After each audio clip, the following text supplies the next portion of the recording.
Hey guys, so I haven't posted a video in a while and I really wanted to catch up with you and post something new.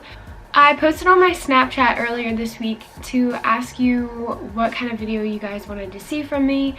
I got a couple responses, and the one I decided to do for this week is to just talk about some of the classes that I've taken as a speech pathology major, because I realized that speech is not a super popular major right now, and a lot of people have no idea what I'm talking about when I say that I'm a speech, language, and hearing science major. She doesn't have her name on Snapchat, but she snapped me and said, for a vlog, I'd like to know about the classes you take or have taken for your major and maybe your experience at Temple. So I have with me here my handy dandy folder that I've used for 4 years. My boyfriend Ryan actually got me this folder as a birthday present right after I decided I was committing to Temple. So he got me like 2 folders and 2 notebooks that look like this. And I've used this one for everything related to classes. I take it with me to all my advising appointments. Inside, it's kind of a little bit hodgepodge of things now, but I have the business card for my advisor, an inside pocket. I still have this from freshman year, my gen ed book that they give you during orientation. So it gives you a bunch of the different gen eds and then like a description of what the class is like, and I went through and highlighted the ones that I was into. What else is in here? Oh, I have my observation sheet. So I have the places I've observed, the dates I've observed, the type of clients I've observed, and everything like that. This is for anyone, not just Temple. If you are going to school for speech pathology and you want to go to grad school, you need at least 25 hours of observation experience. And I'm sure your school has some sort of log that looks like this for you to log your hours and make sure that you have what you need to go to grad school. I also take this folder with me when I do that observation experience. That's why I have that in there. So I also have an envelope with all my clearances in here as well. Alright, I guess I'll get started and I'll talk about the classes I've had to take. So, my very first semester I took Intro to Linguistics. And that was the only speech class that I took my fall freshman year. I took Intro to Linguistics and then a bunch of gen eds. And then sophomore year, I took Phonetics and Phonology, which is like notorious for being a really hard class. And I don't want to say it's like a class that weeds people out, because it's hard, but it's really like it's manageable. Like you could do it if you really wanted to. But it just takes a lot of studying and a lot of hard work, because it's not something that you'd be used to, because you're basically learning a whole nother language. So that I took that freshman year as well. Then in the fall of 2015, fall of 2014, which was the fall of my sophomore year, I took psycholinguistics, which again was a really difficult class. It was a lot of readings, a lot of I guess like abstract kind of thinking, because it's a lot of readings and a lot of like theoretical models of how you like process language and how you are able to convey what you want to say. If that makes any sense. I'm like trying to think of how to explain it. But so I took that in 2014 in the fall, and I took a bunch of gen eds at that time as well. I also took American Sign Language here at Temple. When I first started, they only had, I think, like ASL 1 and ASL 2, but it's quickly been growing, and now Temple offers a certificate in sign language. So if you are interested in doing that, you should definitely look into it and start as early as possible so you can get all those courses in, because sometimes they've conflicted with my schedule, and that's part of the reason why I'm not doing the certificate, because I had some conflicts, and then I took a semester off of ASL completely, and I was like, I don't really know if I like remember everything and if I can like get back into it. So yeah, so keep that in mind if you're coming to Temple. Even if you're not a speech major, their ASL program is pretty great, and I had a lot of fun learning, so you should definitely look into that for an elective. At Temple, you need 2 semesters of foreign language, and ASL counts for that, so that's why I took that in the first place, but I ended up actually really liking it. So spring 2015, I think I took Communication Deviations and Disorders, which is one of my favorite classes at Temple for the speech program, because it really gives you an in-depth look of a lot of different disorders and types of clients you'll be working with as a speech pathologist and audiologist. So that class was really interesting to me, and it kind of solidified my decision to want to be a speech pathologist. So, and that's a writing intensive course, so we did a lot of observations, and we did a lot of writing about our observations, and we also did a research paper, I believe. Yeah, so that was really fun and interesting. And then another class that you have to take is basic speech science and basic hearing science. So some schools do a lot of like anatomy, but at Temple we have a separate biology course that we need to take, but we don't have a sole course on anatomy. So in basic speech science, you'll learn about, like, you know, the science behind like speech, and you'll learn how to read the spectrograms and stuff like that, but you'll also be learning about the anatomy of the speech mechanism. So that's where you'll get your anatomy mostly. And then for hearing science, same thing. You learn a lot about like reading audiograms and that kind of thing, and then you'll also learn about the anatomy of your ear. So that's where you get your anatomy for grad school. And then we also, thinking about biology, we also take a neuroscience course.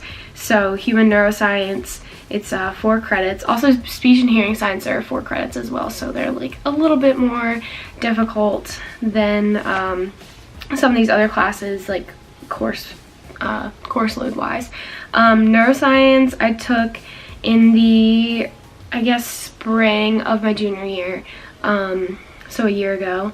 And it was pretty difficult, but also really interesting. So I mean, it really wasn't that bad. It was kind of stuff that I wanted to study because I did find it so interesting, so that's good. Then last semester I took speech and language development, which I really liked because we watched a lot of videos of babies learning to speak, and I'm really into that. I watch those in my spare time, so it's fine. And then also I took Audiology, Principles of Audiology, which was like intro to audiology type course. So you learn about like the different types of hearing disorders audiologists deal with, and also, you know, speech pathologists can do hearing screenings, so we learned about that.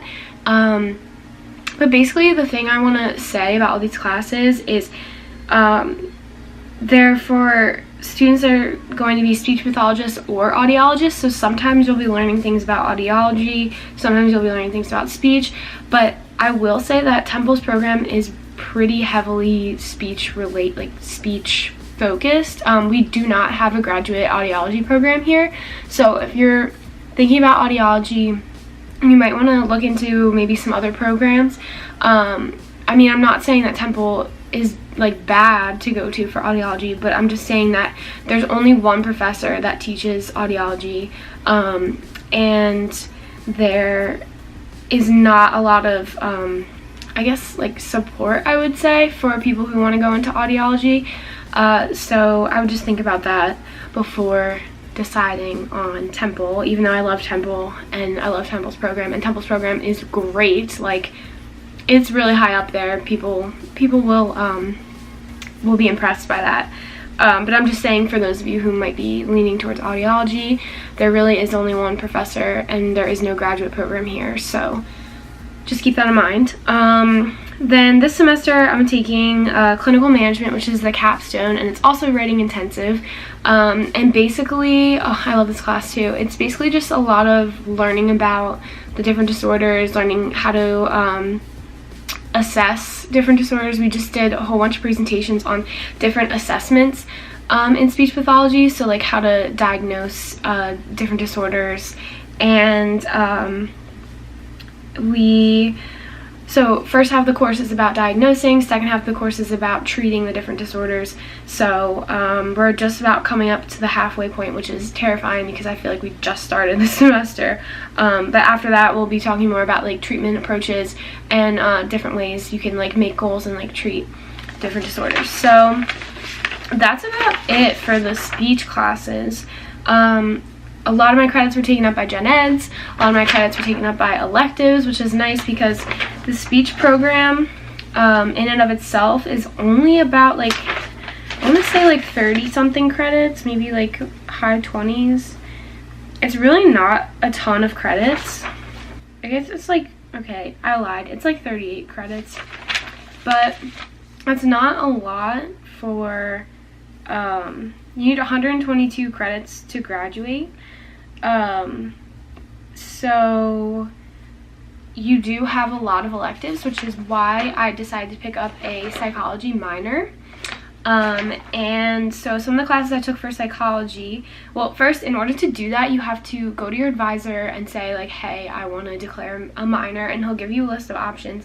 There's a lot of different minors. Like, you could do a minor in Spanish, you could do a minor in public health, which a lot of my friends have done. You can do a minor in neuroscience, but psychology is definitely one of the more popular ones. And one of my really good friends in the major is a double major in psychology and speech, which is kind of crazy but also possible. So if you were interested in doing something like that, you could. So some of the classes I took for psychology were Intro to Psychology. Actually, I didn't take Intro because I took AP Psychology in high school, so those credits transferred over, and then I didn't have to take Intro here.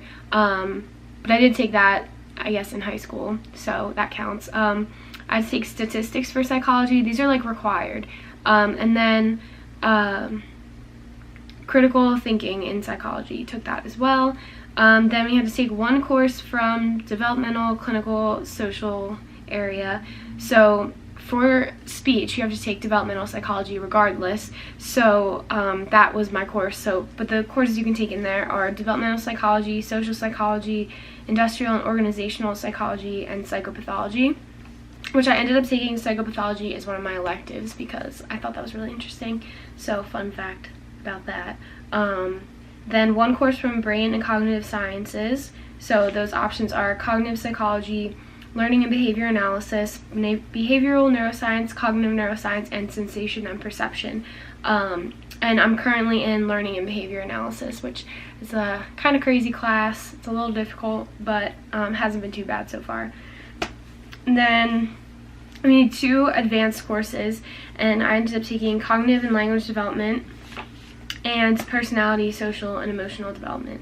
So those are really interesting. There are a lot of upper level courses that I was interested in. I really wanted to take child psychopathology and treatment, but I had to take regular psychopathology first before I could take that. And I took psychopathology last semester, and then child psychopathology conflicted with my schedule, so I ended up taking psychopathology as an elective for basically nothing. It was interesting, so I'm happy about that, but I originally took it because I wanted to take child psychopathology, but it didn't work out. So if I go here for grad school, maybe I'll try and take it. But yeah, so that's about it. The way I kept track of my courses, I had a spreadsheet, an Excel spreadsheet on my laptop, and I made a blog post about how to graduate on time, like last year I think, and I shared that Excel document there, and it was like supposed to be an email blast, so like when you put your email in, it would send it out in an email blast, but you had to like pay for that, and I paid for it for a few months, and then after my blog post was like done going viral, I took it off because I didn't want to keep paying like $10 a month. So if you want that, just comment below with your email or email my email, and I will get that spreadsheet to you because it is really helpful, and I color coded it and everything, so I promise it is helpful and will help you stay on track with your credits and the courses that you need to take to graduate.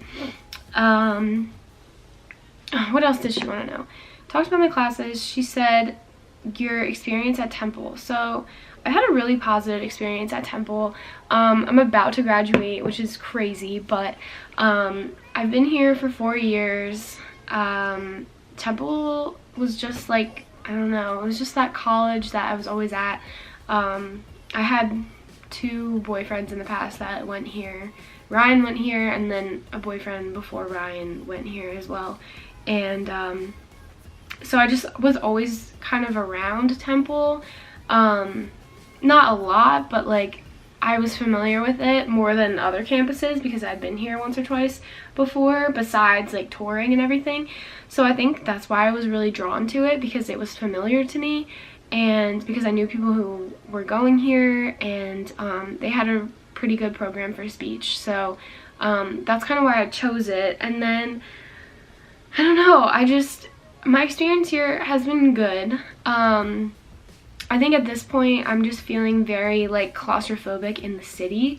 So if I do end up going here for grad school, which fingers crossed, I still haven't heard anything from anywhere, but I will probably try to figure out how to commute. I mean, it might be really ridiculously dumb to like commute because it's like a 45-minute drive on a good day from my house, but I just can't. I don't know if I can live here anymore. I don't have a car here, and I think that's why I just feel like really trapped here when I am here.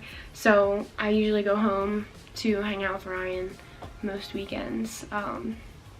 So yeah, I don't really know, but I did like Temple. I really like the campus. Oh, another thing is like cold weather. I'm like so done with cold weather, so that's another thing. But like those are all dumb things. Like while I've been here, I've been 100% happy with my choice.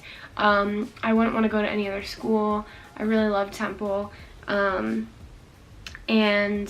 yeah, I mean, I've met some really great people. I've joined some really great organizations, and I've just felt really happy here pretty much all the time. It was close enough to home where, you know, I could still see my family when I wanted to, see Ryan when I wanted to, but at the same time, being in the city kind of gave me some sort of independence, because my parents normally wouldn't drive 45 minutes to Philly to pop in and surprise me, which that's another thing. People always think that parents are just gonna pop by and like see you when you're in college. I'm pretty sure that they're like super happy that we're gone.